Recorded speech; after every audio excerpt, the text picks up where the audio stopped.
Assalamualaikum warahmatullahi wabarakatuh.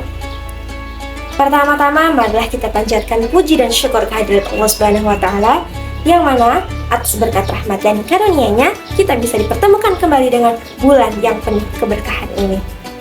Salawat serta salam semoga tetap tercurah limpahkan kepada junjungan kita, yakni Habibana wa Nabiyana Muhammad Sallallahu Alaihi Wasallam.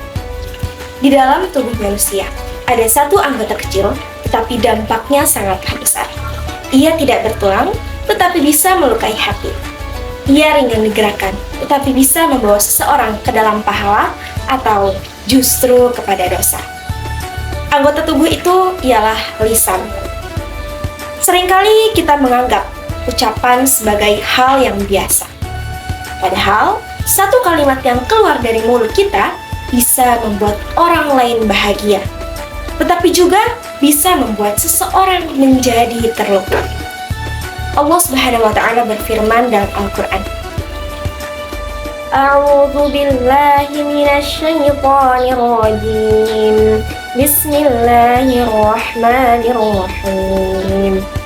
Ya ayyuhalladzina amanu taqullaha wa qulu qawlan sadida. Shadaqallahul azim.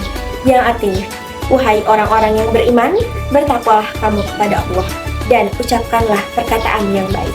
Quran Surah Al-Ahzab ayat 70. Ayat ini mengajarkan kepada kita bahwa seorang muslim harus menjaga lisannya. Perkataan yang keluar dari mulut kita seharusnya adalah perkataan yang benar, jujur, dan tidak menyakiti orang lain.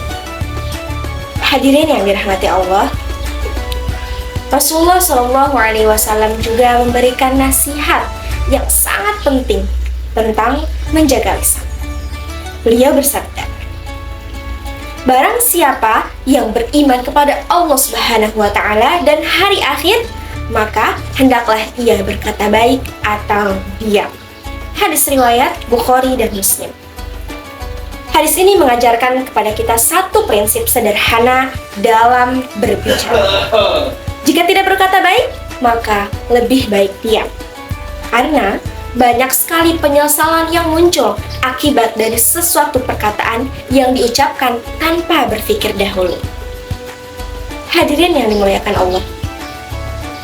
Bahkan dalam Al-Quran, Allah Subhanahu wa Ta'ala mengingatkan bahwa setiap perkataan manusia selalu dicatat oleh malaikat. Di zaman sekarang, menjaga lisan tidak hanya dalam ucapan secara langsung. Apa yang kita tulis di sosial media, komentar yang kita buat, atau pesan yang kita kirim juga termasuk bagian dari lisan kita. Karena itulah, sebelum berbicara atau menulis sesuatu, mari kita biasakan bertanya kepada diri kita sendiri. Apakah ini benar?